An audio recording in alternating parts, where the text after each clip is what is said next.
아, 여러분들 여기 앉기 위해서 또 다른 분들은 좀 피했다고 생각하시면 됩니다.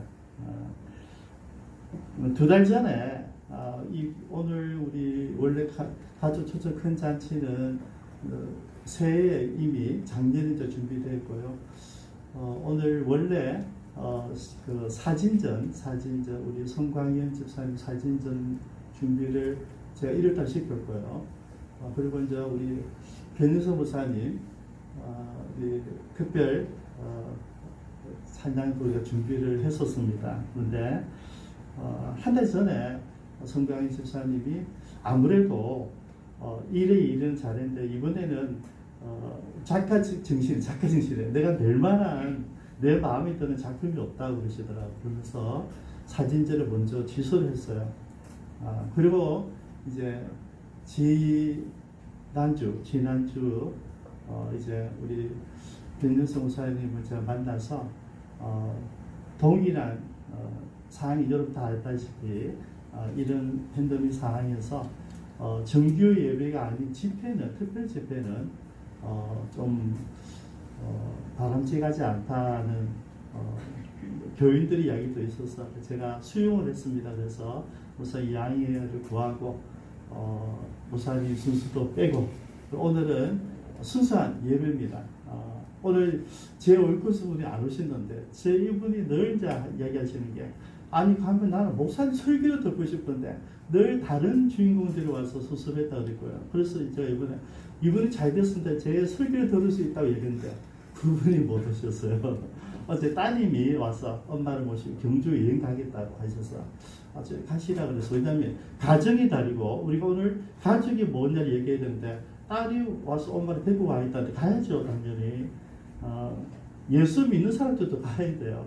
제가 그렇게 그분께 양해를 했습니다. 그렇게 이해를 해주시고요. 어쨌든 지금 여러분 예배 시간이니까 일어서지는 마시고 다시 한번 늦게 오신 분들이 계셔서 소개를 합니다. 우리 남지현 선생님 후배 되는 우리 김세진 선생님, 박설호 선생님 함께 하실 거요. 우리 박일정 목사님 사모님, 이미영 사모님 함께 해주실 거요. 우리 정주현 허용재 주사님 함께 해주실 거요.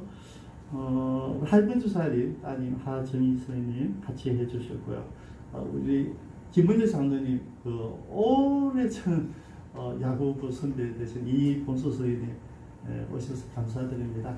어쨌든 저는 여러분들이 오신 것이 뭐냐면 우리가 오늘 오이코스 축제거든요. 오이코스가 누구냐면 내가 가장 사랑하는 사람이라는 얘기예요.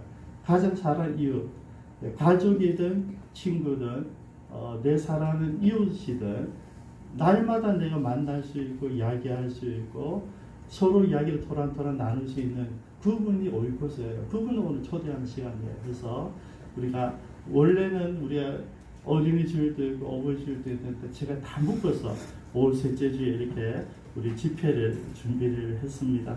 이렇게 이해를 해주시기 바랍니다. 지금 우리 코로나가 이제 한창이잖아요, 그죠? 근데 이제 여러분 몇 달 전에 아시겠지만은 현대그룹이 야심차게 여의도에 더 현대 서울을 오픈했어요. 아시죠? 백화점인데 백화점의 이름을 탁 떼버렸어요. 그러면서 백화점에는 매장이 많아야 수입이 있기 때문에 보통 70% 80%가 매장으로 다 채워지는데 매장을 51%만 딱 만들었어요. 그리고 모든 것을 이용한 사람들의 편리를 위해서 제공을 했더라고요. 5층에 1000평 규모의 사운드 프레스터 실내 정원이죠. 이걸 만들어서 사람들이 좀 공간을 즐길 수 있도록 만들었고 1층에는 12m 높이의 인공 폭포도 만들었어요. 그리고 단 6일 만에 일주일도 안 되고 6일 만에 원래 예상했던 매출의 2배 370억을 매출했대요. 겨우 6일 만에. 그래서 우리가 뉴스 보셨잖아요. 수많은 사람들이 몰려오는 거야.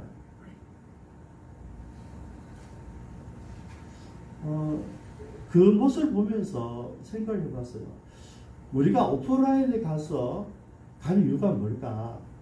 여러분들 지금 오늘 우리 교회 오셨는데요. 우리가 온라인이 아니라 오프라인에 가서 그곳에 가야 되는 이유가 뭘까? 그 이유가 있다는 거죠.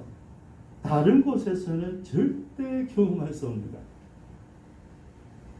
여러분, 스타벅스의 철학도 마찬가지이지 않습니까? 커피를 파는 것이 아니라 공간을 판단 말이죠.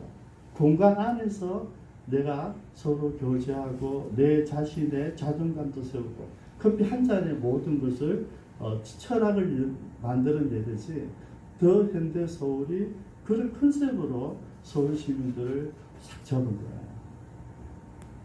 거예요. 그래서 여러분 제가 이제 생각을 해봤어요.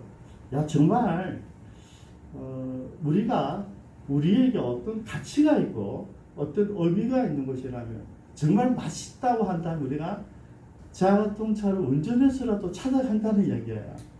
그죠? 의미가 있으면 정말 중요한 사람을 만나고 싶으면 먼 길을 마다하지 않고 간다는 이야기죠. 여러분 우리가 가다가 어떤 음악이 나올 때 오늘 또 나중에 추억의 노래가 하나 나올 텐데요. 제 장로님 보고 이 노래를 준비하라 그랬는데 장로님은 처음에 뭣도 모르고 준비를 하지. 너 너무 놀랐어. 노래를 저렇게 잘하는 사람이 아직도 숨겨져 있었구나. 왜냐하면 들어본 노래를 맞죠. 근데 한 번도 부르지 않았던 노래인데 제가 수요일까지 겨우 3일 동안 연습해서 제가 들어보고 오픈합니다 그랬는데 기타 하는 사람도 다 외우고 노래 부르는 사람도 다 외웠더라고요. 가사가 길어요. 근데 다 외웠더라고요. 그래서 내가 장로님은 가수 해야 될 사람이 맞구나 하는 생각이 들더라고요. 저는 1000번을 불러도 못 외워. 근데 한 번 3일 만에 다 외운 거예요. 야, 진짜 대단하시다. 여러분 지나가다가 어떤 음악을 들을 때 우리가 쩡긋해지잖아요. 내가 아는 노래, 그죠? 아는 노래. 근데 사실은 그 노래를 좋아하는 게 아니고 그 노래를 들었던 내 시절이 생각난 거예요. 이해가 되시죠? 그죠? 내가 어릴 때 살던 그때 들었던 내가 중고등학교 다닐 때 대학 다닐 때 내가 젊은 시절에 들었던 그 노래가 나올 때 발걸음을 멈춰지는 거예요. 그래서 제가 요즘 보니까 이게 송정에서부터 일과까지 전부 다 핫플레이스가 핫플레이스 가보고 싶고 가서 바다를 전망으로 앉아서 커피를 마시고 싶은 그런 곳을 진짜 핫플레이스. 그래서 우리 제목을 내 인생 핫플레이스를 한번 적어봤어요.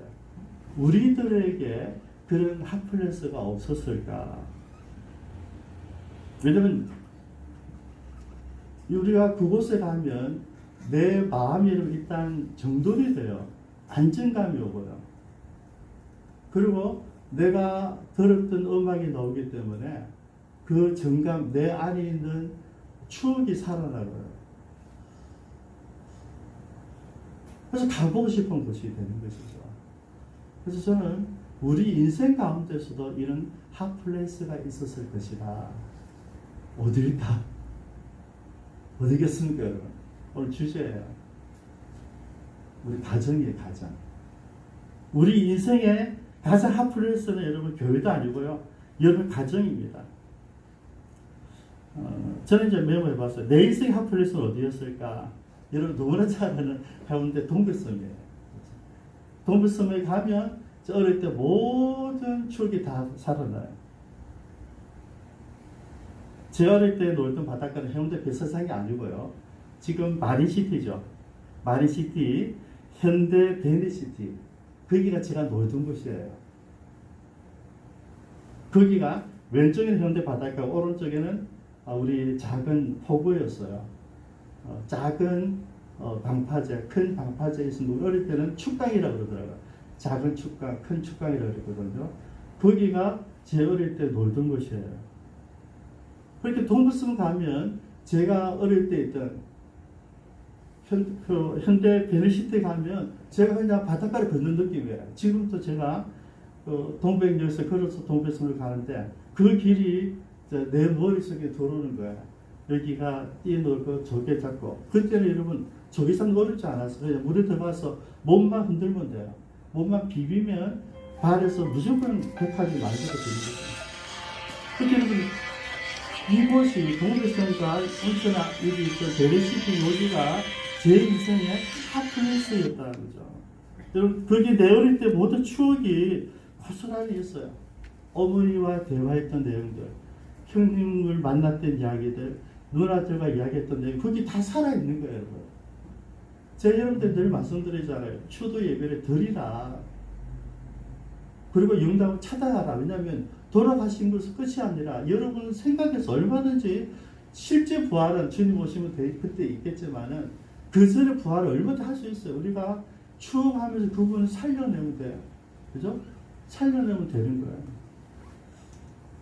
그래서 내가 살았던 곳, 내 추억이 고스란히 묻어있던 그곳에 가면 제 어릴 때 모든 성정이 드러나요. 여러분 그 사람들이 누군지 아시죠? 내 가족이에요. 가족. 오늘 본문에서 우리에게 말씀하시는 것이 가족에 대한 이야기예요. 자녀들아 주 안에서 너희 부모에게 순종하라. 이것이 옳으니라. 여러분 첫 번째 메시지가 뭐냐면 순종하라. 부모님을 순종하라. 두 번째, 내 아버지와 어머니를 공경하라.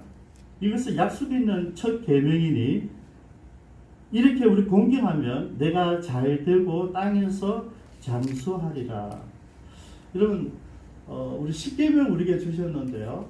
하나님과의 관계가 먼저 우선적으로 있고 사람과 사람과의 관계가 있는 5계명부터 10계명까지 첫 번째가 내 부모를 공경하라예요. 여러분 아내를 사랑하는 이야기가 물론 성경에 있어요. 아내를 지금도 에베소서 있긴 있는데 일단 율법에는 부모에 대한 이야기가 나와요. 아내 사랑이 아니고요. 자녀 사랑이 아니고요. 부모를 이야기해요. 오직 한 분. 왜 그랬을까를 생각해 봤어요. 하나님은 보이지 않는 분이잖아요. 근데 부모님은 보이는 하나님 같은 존재예요. 여러분 생각해요. 여러분 부모가 어떤 분일까? 여러분들 그렇게 애를 먹이고 속상하게 해도 부모님은 일편단심 미소만 지어주잖아요. 저 어릴 때 보면 제 나름대로 머리를 막 써가지고 이 거짓말 저 거짓말 다 해요. 그러면서 우리 어머니를 속였단 말이죠. 그리고 용돈을 받은 거죠. 굉장히 기분이 좋아요. 지금 생각하니까 모르셨을까? 아니잖아요. 아시면서도 주잖아요. 용돈을 주게. 내가 용돈을 얻기 위해서 내 머리로 이렇게 저렇게 아무리 지략을 해도 그 위에 계시는 어머니가 계시거든요. 저는 여러분들이 이런 삶을 다 가지고 오셨을 거라고 생각합니다. 그래서 하나님은 우리에게 가정을 주셨어요. 하나님이 이 세상에 주신 기간 딱 두 가지가 있습니다. 하나는 가정이고 하나는 교회예요. 근데 교회도 하나를 세우셨고 가정도 세우셨는데 먼저 세우신 것이 가정입니다. 그래서 제가 여러분들에게 늘 말씀드리잖아요. 주일날 우리가 대소서가 가정에 가족이 결혼식에 있다, 가족 어려운 일이 있다면 여러분들은 사실 우리 크리스찬들 거의 다 양해를 구하고 혹은 조이금만 축기금만 벌고 다 교회로 오시잖아요, 그렇죠?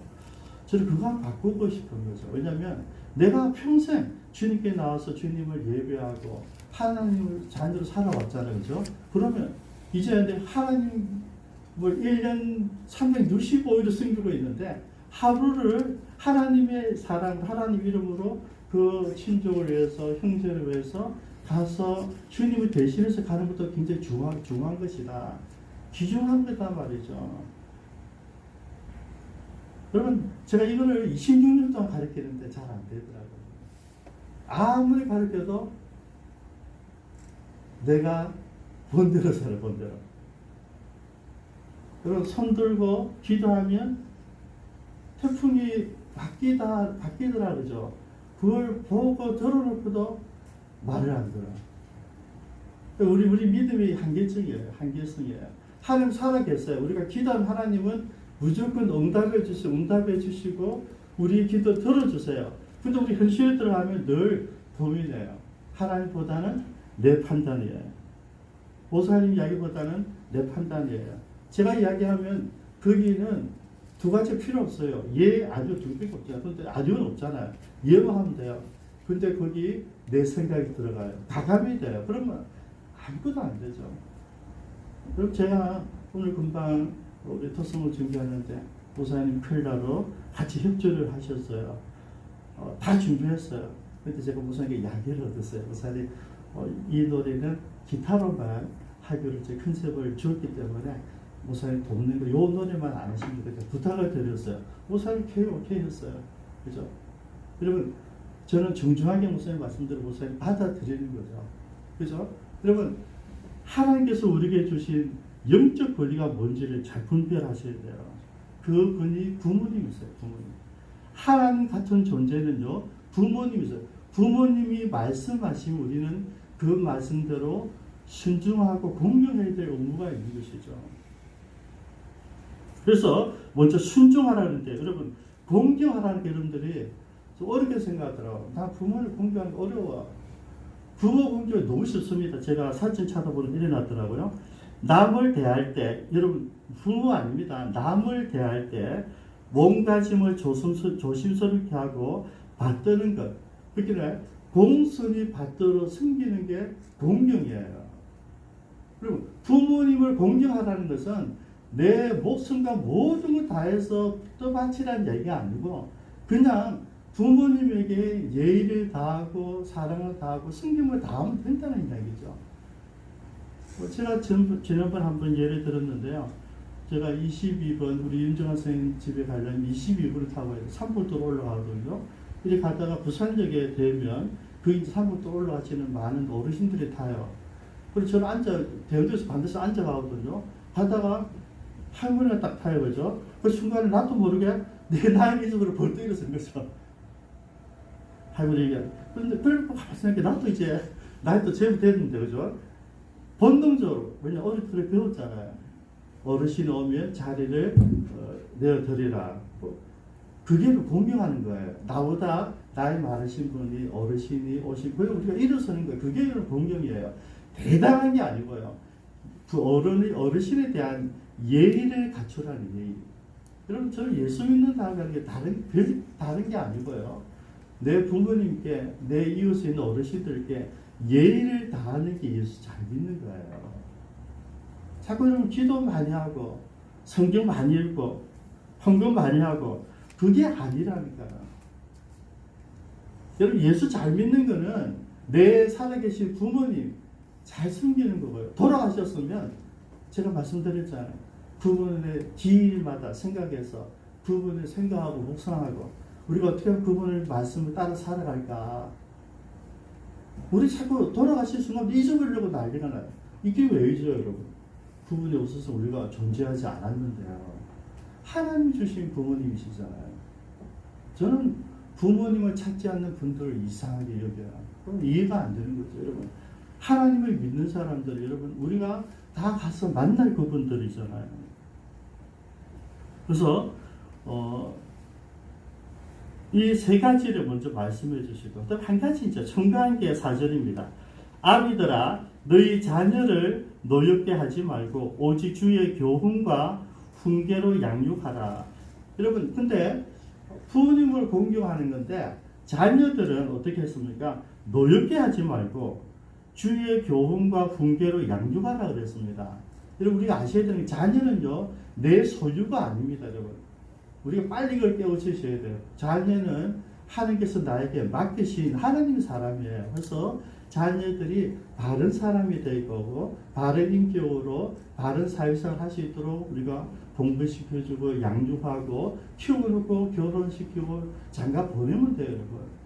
그게 우리의 목적이지, 내가 하지 못한 대타, 내가 못했던 것을 억지로 시켜서, 공부를 시키든지 일을 시켜서, 아이를 내가 하지 못했던 것을 하게 만드는 그 대타가 아니란 말이죠.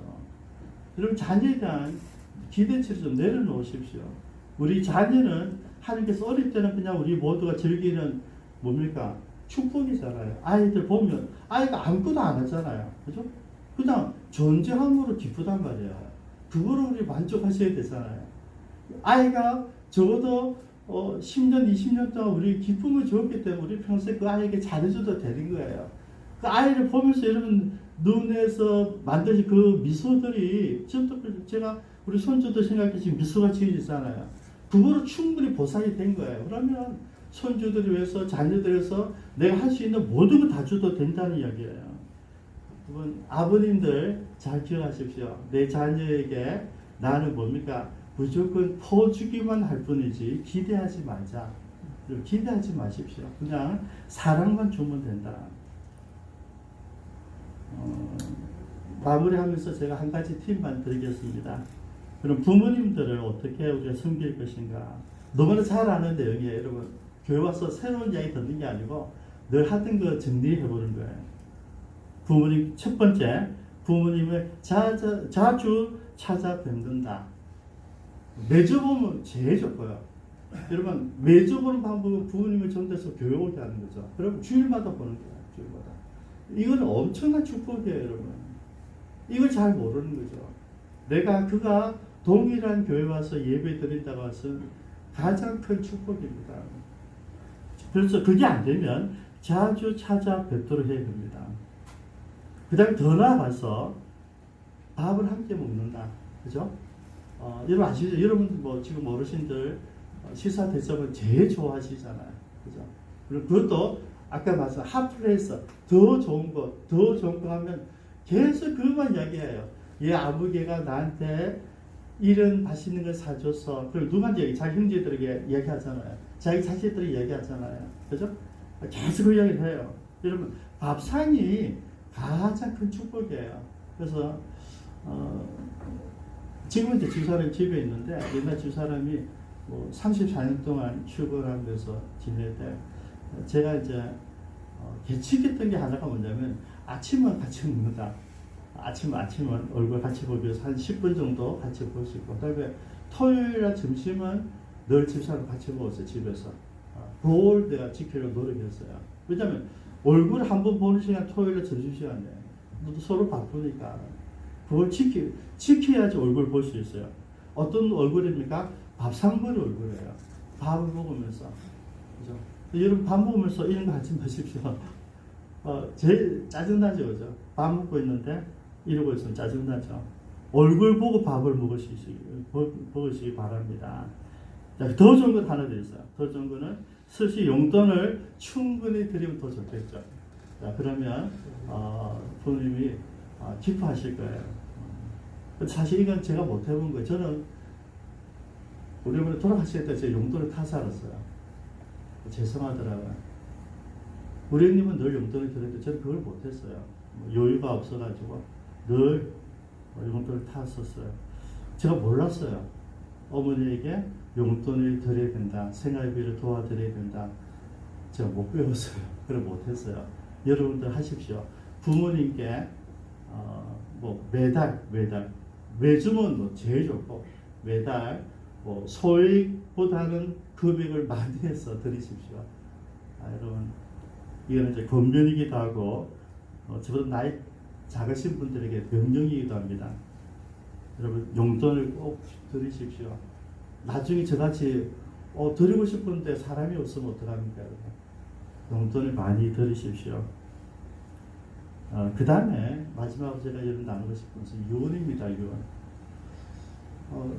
저는 어머니가 병원에 이제 응급실에 가 계시다가 그 마지막 모습이 이제 응급실 갔다가 나오면 이제 너 집에 간다는 이제 요한어머니 계시거든요. 그 기쁜 얼굴을 같이 나눴어요. 내 아침에 나오면 돼 하면서 그래서 이야기를 하고 그 다음에 갑자기 뭐가 바뀌어가지고 중환자실에 들어갔었어요. 그 중환자실에 있다가 그 중환자 간호사 부르더라고요. 선생님 아무래도 내일 아침 수술하셔야 되니까 집에 갔다 오셔야 됩니다. 그래서 제가 집에 왔어요. 그때 새벽 2시 돼가지고 연락 온 거죠. 위독하다는 거죠. 그래 봤는데 그때는 50이 이미 없으셨어요. 그래서 유언을 못 받았어요. 근데 여러분들이 저 비슷하리라 생각합니다. 임종을 못 보신 분들 대부분이고요. 유언을 없이 가신 분들이 대부분이시잖아요. 그죠? 근데 유언을 제가 찾았어요. 이 말씀을 묵상하면서 우리 어머니는 어떤 유언을 하셨을까? 평소에 말씀이 있을까요? 평소에 나한테 제일 많이 한 잔소리가 무엇이었을까 생각했어요. 여러분의 부모님이 제일 많이 하는 잔소리, 그게 유언이에요, 유언. 저는 오늘 이 설교를 듣고 있는 우리 아이들에게 똑같이 얘기하고 싶어요. 오늘 아빠의 유언이에요. 우리 어머니가 뭐라 하시냐면, 정조야, 형님하고 사이좋게 지내라. 이게 유언이었어요. 제일 많이 평생 들었던 이야기예요.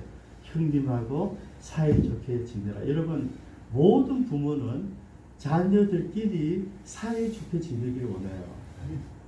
제가 보니까 사이좋게 지내는 형제들 별로 없어. 그러니까 부모들이 안타까운 거죠. 어떤 형제는, 어떤 자식은 잘 되고, 어떤 자식은 못 될 수도 있고, 어떤 자식은 공부를 많이 할 수도 있고, 공부를 많이 못 할 수도 있고, 다 달라요. 그런데 부모는 뭡니까? 똑같아요, 여러분. 똑같으니까 너희들끼리 서로 사이좋게 친하게 지내라. 이게 유언이었어요. 제가 이걸 발견해서 눈물이 너무 나더라고요. 내가 유언을 이미 받아놨었네. 그래서 제가 우리 형님, 수원인 조카들이 갈 때마다 그래요. 형님, 걱정하지 마세요. 내가 형님 자식들 내가 책임집니다. 왜냐면, 우리 엄마가 부탁한 그대로 우리 형님도 안 계시니까 형님 아이들을 내 자식같이 내가 책임지겠습니다. 여러분, 유언이에요, 여러분. 여러분 생각해, 여러분 부모님들이 여러분 하셨던 이야기를 생각해 보십시오. 뭐가 제일 많았을까? 돈 벌어라, 열심히 일해라, 쉬어라, 몸 챙기라, 약 챙겨 먹어라. 얼마나 많았어요? 저는 분명히 있다고 생각해요. 그 유언을 찾는 거예요. 우리 한번 기도할까요?